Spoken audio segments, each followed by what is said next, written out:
60 ವರ್ಷ ದಾಟಿದ ಮೇಲೆ ನಿಮ್ಮ ವೃದ್ಧಾಪ್ಯವು ಸುಂದರವಾಗಿ ಇರಬೇಕು ಎಂದರೆ ಈ ಕೆಲವೊಂದು ಸಲಹೆಗಳನ್ನು ಪಾಲಿಸಿದರೆ ನಿಮ್ಮ ಬದುಕು ಬಂಗಾರವಾಗುತ್ತದೆ. ಮಾನವನ ಇಹಲೋಕ ಜೀವನದಲ್ಲಿ ವೃದ್ಧಾಪ್ಯವು ಅಂತಿಮ ಘಟ್ಟವಾಗಿರುತ್ತದೆ. ಮನುಷ್ಯ ಬಾಲ್ಯ, ಯೌವನ, ಮುಪ್ಪು ಈ ಮೂರನ್ನು ಅನುಭವಿಸಲೇಬೇಕು. ಮುಪ್ಪಿನ ವೇಳೆ ಅವನಲ್ಲಿ ಕೆಲವು ಮಹತ್ತರ ಬದಲಾವಣೆಗಳು ಕಂಡುಬರುವುದು. ಅದರಲ್ಲೂ ಕೆಲವರಲ್ಲಿ ಮಾನಸಿಕ ಆರೋಗ್ಯದ ಸಮಸ್ಯೆಯು ಕಾಡುವುದು. ವೃದ್ಧಾಪ್ಯದಲ್ಲಿ ಕಡಿಮೆ ತಿನ್ನಲು ಪ್ರಾರಂಭಿಸಿ. ಹೆಚ್ಚು ತಿನ್ನುವ ಹಂಬಲವನ್ನು ಬೇಡ. ಹೆಚ್ಚು ತಿಂದಷ್ಟು ಜೀರ್ಣಿಸಿಕೊಳ್ಳುವ ವಯಸ್ಸಲ್ಲ. ದೈಹಿಕ ಚಟುವಟಿಕೆಯು ಕಡಿಮೆ ಇರುವುದರಿಂದ ಹೆಚ್ಚು ತಿನ್ನುವುದು ಆರೋಗ್ಯಕ್ಕೂ ಒಳ್ಳೆಯದಲ್ಲ. ತಿನ್ನುವ ಪ್ರಮಾಣವನ್ನು ಕಡಿಮೆ ಮಾಡಿ. ನಿಂತ ನೀರಲ್ಲಿ ಕ್ರಿಮಿ ಎನ್ನುವಂತೆ ಕುಳಿತಲ್ಲೇ ಕುಳಿತರೆ ರೋಗಗಳು ಬರುವುದು. ಹೀಗಾಗಿ ದೈಹಿಕ ಚಟುವಟಿಕೆ ಮಾಡುತ್ತಲೇ ಇರಿ. ಏನಿಲ್ಲದಿದ್ದರೂ ನಡಿಗೆ ನಿರಂತರವಾಗಿರಲಿ. ಕೆಲವರು 60 ವರ್ಷದ ಬಳಿಕ ನಡೆದಾಡುವುದನ್ನು ನಿಲ್ಲಿಸಿಬಿಡುತ್ತಾರೆ. ಎಲ್ಲದಕ್ಕೂ ವಾಹನ ಬಳಸಲು ಪ್ರಾರಂಭಿಸುತ್ತಾರೆ. ವಾಹನವು ಸಂಪೂರ್ಣವಾಗಿ ಅಗತ್ಯವಿಲ್ಲದಿದ್ದರೆ ಅದನ್ನು ಬಳಸಲೇಬೇಡಿ. ನೀವು ದಿನಸಿಗಳನ್ನು ತೆಗೆದುಕೊಳ್ಳಲು ಅಂಗಡಿಗೆ ಹೋಗುವುದು, ತರಕಾರಿ ತರಲು ಹೋಗುವುದು, ಯಾರನ್ನಾದರೂ ಭೇಟಿ ಮಾಡಲು ಅಥವಾ ಕೆಲಸ ಮಾಡಲು ನಿಮ್ಮ ಕಾಲುಗಳ ಮೇಲೆ ನಡೆಯಲು ಪ್ರಯತ್ನಿಸಿ. ವಯಸ್ಸಾಗುತ್ತಿದ್ದಂತೆ ಕೋಪವನ್ನು ನಿಯಂತ್ರಿಸಿ. ಅತಿಯಾಗಿ ಚಿಂತಿಸುವುದನ್ನು ಬಿಟ್ಟು ಬಿಡಿ. ಮನಸ್ಸಿಗೆ ನೋವುಂಟು ಮಾಡುವ ಯಾವುದೇ ವಿಷಯಗಳನ್ನು ಮರೆಯಲು ಪ್ರಯತ್ನಿಸಿ. ನಿಮ್ಮ ಬಗ್ಗೆ ಅಥವಾ ನೀವು ಸಾಧಿಸಲು ಸಾಧ್ಯವಾಗದ ಯಾವುದನ್ನಾದರೂ ಅಥವಾ ನೀವು ಆಶ್ರಯಿಸಲು ಸಾಧ್ಯವಾಗದ ಯಾವುದನ್ನಾದರೂ ಕುರಿತು ವಿಷಾದಿಸಬೇಡಿ. ಅಯ್ಯೋ, ಅದನ್ನ ಸಾಧಿಸಲಾಗಲಿಲ್ಲ, ಅನುಭವಿಸಲಾಗಲಿಲ್ಲ ಎಂಬ ಚಿಂತೆ ಬೇಡ. ವೃದ್ಧಾಪ್ಯದಲ್ಲಿ ಹಣದ ಮೇಲಿನ ವ್ಯಾಮೋಹ ಕಡಿಮೆ ಮಾಡಿ. ಕೆಲವರು ಹಣಕ್ಕಾಗಿ ಆರೋಗ್ಯ ಪಣಕ್ಕಿಟ್ಟು ಹಗಲು ರಾತ್ರಿ ದುಡಿಯುತ್ತಲೇ ಇರುತ್ತಾರೆ. ಇಂತಹ ಹಣದ ಮೇಲಿನ ವ್ಯಾಮೋಹ ಬಿಟ್ಟು ಬಿಡಿ. ಸುತ್ತಲಿರುವ ಜನರೊಂದಿಗೆ ಸಂಪರ್ಕ ಸಾಧಿಸಿ. ಸಂತೋಷವಾಗಿ ಮಾತನಾಡಿಸಿ. ಯಾರೂ ಇಲ್ಲದಿದ್ದರೂ ಮಡದಿಯೊಂದಿಗೆ ಮಾತನಾಡಿ. ಮಡದಿಯೊಂದಿಗೆ ಹೊರಗಡೆ ಸುತ್ತಾಡಲು ಹೋಗಿ. ನಿಮ್ಮ ಪುಟ್ಟ ಮೊಮ್ಮಕ್ಕಳೊಂದಿಗೆ ಸಹಾನುಭೂತಿ ಮತ್ತು ಪ್ರೀತಿಯಿಂದ ಮಾತನಾಡಿ. ವ್ಯಂಗ್ಯವಾಗಿ ಏನನ್ನೂ ಹೇಳಬೇಡಿ.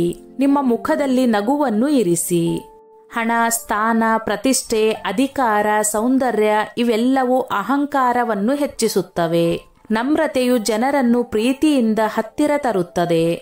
ನೀವು ಈ ಹಿಂದೆ ಎಷ್ಟೇ ದೊಡ್ಡ ಹುದ್ದೆಯಲ್ಲಿದ್ದರೂ ವರ್ತಮಾನದಲ್ಲಿ ಅದನ್ನು ಮರೆತು ಎಲ್ಲರೊಂದಿಗೆ ಬೆರೆಯಿರಿ. ಸದಾ ನಗುಮುಖದಿಂದ ಇನ್ನೊಬ್ಬರನ್ನು ಸಂತೋಷಗೊಳಿಸುವಂತಹ ಮಾತುಗಳನ್ನು ಆಡಿ. ಯಾರಿಂದಲೂ ಒಳಿತನ್ನು ನಿರೀಕ್ಷಿಸಬೇಡಿ. ಮಕ್ಕಳು ಬೆಳೆದಿರುತ್ತಾರೆ. ಅವರಿಗೆ ನೀವು ಅವರ ಹೆಂಡತಿ ಮುಂದೆ ಏನಾದರೂ ಅವರಿಗೆ ಸಲಹೆಗಳನ್ನು ಹೇಳಿದರೆ ಅದು ಅವರಿಗೆ ಇಷ್ಟವಾಗದೇ ಇರಬಹುದು. ಅವರು ನಿಮಗೆ ಎದುರಾಗಿ ಏನಾದರೂ ಅನ್ನಬಹುದು. ಅದು ನಿಮಗೆ ಸಹಿಸಲು ಆಗುವುದಿಲ್ಲ. ನನ್ನ ಮಗ ನನಗೆ ಹಿಂತಿರುಗಿ ಮಾತನಾಡಿದ ಎಂದು ವೃದ್ಧಾಪ್ಯದಲ್ಲಿ ಕೊರಗುವುದಕ್ಕಿಂತ ಅವರು ಏನೇ ಮಾಡಲಿ ಅವರ ಸಂಸಾರ.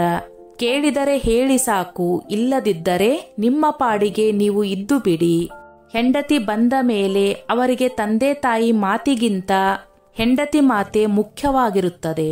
ಆದ ಕಾರಣ ನೀವು ಅವರಿಗೆ ಏನೂ ಹೇಳಲು ಹೋಗಬೇಡಿ. ಇಲ್ಲ ಅಂದ್ರೆ ನನ್ನ ಮಗ ನನ್ನ ಮಾತು ಕೇಳಿಲ್ಲ ಅಂತ ದುಃಖ ಪಡುವುದಕ್ಕಿಂತ ಸುಮ್ಮನಿರಿ. ನೀವು ದುಡಿಯುವ ವಯಸ್ಸಿನಲ್ಲಿ ಮಕ್ಕಳಿಗಾಗಿ ದುಡಿದ ಹಣವನ್ನು ಮಕ್ಕಳಿಗೆ ಮನೆ ಅಂತ ಮಾಡಿದ್ದೀರಿ. ಆದರೆ ನಿಮ್ಮ ವೃದ್ಧಾಪ್ಯದಲ್ಲಿ ನಿಮಗೂ ಹಣದ ಅವಶ್ಯಕತೆ ಇರುತ್ತದೆ. ಅದಕ್ಕೆ ಸ್ವಲ್ಪ ಸ್ವಲ್ಪ ಹಣವನ್ನು ಕೂಡ ಹಾಕಿ. ಇದರಿಂದ ನಿಮ್ಮ ವಯಸ್ಸಾದ ಕಾಲದಲ್ಲಿ ನೀವು ಯಾರ ಮುಂದೆ ಕೈ ಚಾಚುವ ಸಮಯ ಬರುವುದಿಲ್ಲ. ನೀವು ನಿಮ್ಮ ಮಕ್ಕಳನ್ನು ಸಾಕಲು ತುಂಬಾ ಕಷ್ಟಪಟ್ಟಿರಬಹುದು. ಅವರಿಗೆ ನೀವು ತುಂಬಾ ಪ್ರೀತಿಯಿಂದ ಸಾಕಿರಬಹುದು. ಆದರೆ ಈ ವಯಸ್ಸಿನಲ್ಲಿ ಅವರಿಂದ ನೀವು ಯಾವುದೇ ಪ್ರೀತಿಯ ಅಪೇಕ್ಷೆ ಇಟ್ಟುಕೊಳ್ಳಬೇಡಿ. ನೀವು ನಿಮ್ಮ ಮಕ್ಕಳಿಗೆ ಯಾವುದೇ ಕೆಲಸ ಆಗಿರಬಹುದು ಹೇಳಿ ಮಾಡಿಸಿಕೊಳ್ಳಬೇಡಿ. ಅವರಾಗಿಯೇ ಪ್ರೀತಿಯಿಂದ ಖುಷಿಯಿಂದ ಮಾಡಿದರೆ ಸಂತೋಷ. ಮನೆ ಅಂದ ಮೇಲೆ ಸಣ್ಣ ಪುಟ್ಟ ಮಾತುಗಳು ಬರುತ್ತವೆ. ಅದನ್ನೇ ನೀವು ನಿಮ್ಮ ಮನಸ್ಸಿನಲ್ಲಿ ಇಟ್ಟುಕೊಂಡು ಸಂಬಂಧಿಕರ ಮುಂದೆ, ಸ್ನೇಹಿತರ ಮುಂದೆ ನನ್ನ ಮಗ ಸೊಸೆ ನನಗೆ ಹೀಗೆಲ್ಲ ಅಂತಾರೆ ಅಂತ ಹೇಳಬಾರದು. ಇದರಿಂದ ಮನೆಯಲ್ಲಿ ನಿಮ್ಮ ಮತ್ತು ನಿಮ್ಮ ಮಕ್ಕಳ ನಡುವೆ ಮನಸ್ತಾಪ ಉಂಟಾಗಬಹುದು. ಅದಕ್ಕೆ ಮನೆಯ ಮಾತು, ಮಕ್ಕಳ ಮಾತು ಯಾರ ಮುಂದೆ ಹೇಳಬಾರದು. ನೀವು ನಿಮ್ಮ ಸಮಯವನ್ನು ದೇವರ ಪೂಜೆ, ಧ್ಯಾನ, ಭಜನೆಗಳಲ್ಲಿ ತೊಡಗಿಸಿಕೊಳ್ಳಿ. ಶೌಚಕ್ಕೆ ಕುಳಿತಾಗ ಹೆಚ್ಚು ಉಗುಳುವುದಾಗಲಿ ಹೆಚ್ಚು ಉಸಿರು ತಡೆಯುವುದಾಗಲಿ ಒಳ್ಳೆಯದಲ್ಲ. ಶೌಚಕ್ಕೆ ಹೋಗಿ ಬಂದ ಕೂಡಲೇ ನೀರು, ಚಹಾ, ಕಾಫಿ, ತಿಂಡಿ, ಊಟ ಮಾಡುವುದು ಒಳ್ಳೆಯದಲ್ಲ. ದೇಹದ ಪೋಷಣೆ, ಬೆಳವಣಿಗೆಗೆ ಆಹಾರ ಅವಶ್ಯವಾದಷ್ಟೇ ಚೈತನ್ಯ ಸ್ಫೂರ್ತಿಗೆ ಸೂರ್ಯ ನಮಸ್ಕಾರ ಅವಶ್ಯವಾಗಿದೆ. ಸ್ನಾನ ಮಾಡುವಾಗ ಕೈ, ಕಾಲು, ತೋಳು, ತೊಡೆ, ಕಿಬ್ಬೊಟ್ಟೆ ಚೆನ್ನಾಗಿ ಹಸ್ತದಿಂದ ತಿಕ್ಕಬೇಕು. ನಮ್ಮಲ್ಲಿ ಅನೇಕರಿಗೆ ವಯಸ್ಸಾದಂತೆ ನಿದ್ದೆ ಮಾಡಲು ತೊಂದರೆಯಾಗುತ್ತದೆ. ಇದು ನಿಮ್ಮನ್ನು ದಣಿದಂತೆ ಮಾಡುತ್ತದೆ ಮತ್ತು ನಿಮ್ಮ ಮನಸ್ಥಿತಿಯ ಮೇಲೆ ಪರಿಣಾಮ ಬೀರುತ್ತದೆ.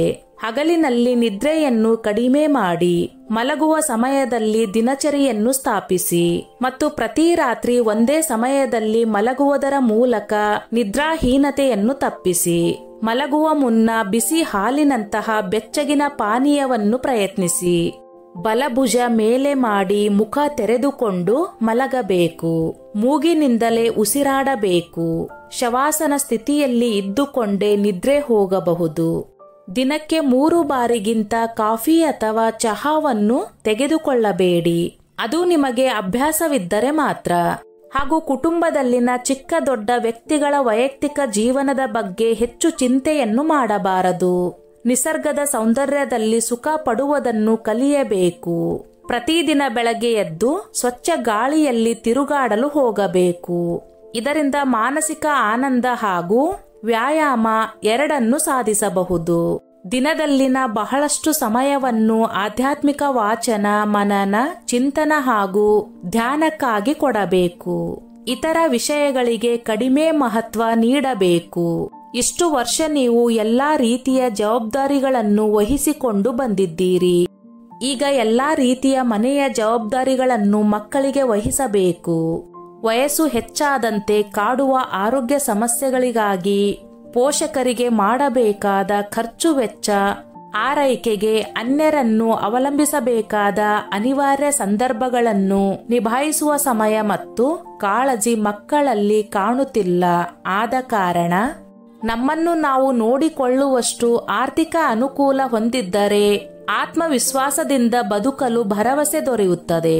ನಾವು ಮಕ್ಕಳನ್ನು ಪ್ರೀತಿಸಬೇಕು ನಿಜ, ಆದರೆ ನಮ್ಮೆಲ್ಲ ಆರ್ಥಿಕ ಮೂಲಗಳನ್ನು ಅವರಿಗೆ ಹಸ್ತಾಂತರಿಸುವ ಬದಲು ನಮ್ಮ ಜೀವನ ನಿರ್ವಹಣೆಗೆ ಆಗುವಷ್ಟನ್ನು ನಮ್ಮ ಕೈಯಲ್ಲೇ ಉಳಿಸಿಕೊಂಡಲ್ಲಿ ಎಂತಹ ಪರಿಸ್ಥಿತಿಯನ್ನಾದರೂ ಎದುರಿಸುವ ಧೈರ್ಯ ಬರುತ್ತದೆ. ನಿಮ್ಮ ಎಲ್ಲಾ ಸಂಪತ್ತನ್ನು ನೀವು ಜೀವಂತವಿರುವಾಗಲೇ ಪಾಲು ಮಾಡಬೇಡಿ.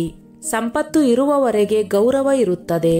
ಅದೊಂದು ಕಾಲವಿತ್ತು. ಅವಿಭಕ್ತ ಕುಟುಂಬಗಳೇ ಹೆಚ್ಚಿರುವ, ವೃದ್ಧಾಶ್ರಮಗಳ ಗೋಳೆ ಇಲ್ಲದ ಕಾಲವದು. ಅಂದಿನ ಮಕ್ಕಳಿಗೂ ಒಳ್ಳೆ ಸಂಸ್ಕಾರ ದೊರೆಯುತ್ತಿತ್ತು. ತಂದೆ ತಾಯಿಯರ ಬೆಲೆಯನ್ನು ಸರಿಯಾಗಿ ತಿಳಿದುಕೊಂಡು ಅವರ ಮುಪ್ಪಿನ ಕಾಲದಲ್ಲಿ ಅವರನ್ನು ಚೆನ್ನಾಗಿ ನೋಡಿಕೊಳ್ಳುತ್ತಿದ್ದರು.